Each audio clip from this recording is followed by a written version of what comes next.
Hello guys, तो मेरा नाम गौरी है। देन मैं फिर से अपने क्वेश्चन के साथ वापस आ चुकी हूँ। तो मैं आज ये क्वेश्चन पूछूंगी अपनी फैमिली वालों से कि उनको सबसे ज़्यादा कौन अच्छा लगता है। तो मैं स्टार्ट कर रही हूँ अपनी मम्मी से। तो बताओ मम्मी, आपको सबसे ज़्यादा अच्छा कौन लगता है? मुझे अपने चारों बच्चे सबसे प्यारे लगते हैं, हस्बैंड भी अच्छे लगते हैं। तो मम्मी का रिप्लाई है कि उनको सभी अच्छे लगते हैं, उनके बच्चे भी देन उनके हस्बैंड भी। अब मैं दीदी से पूछती हूँ।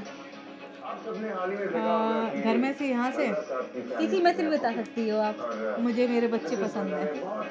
तो इनका भी रिप्लाई यही है गाइस, मेरे बच्चे पसंद हैं। खुशी, आप बताओ। मेरी गौरी माँ। Oh wow.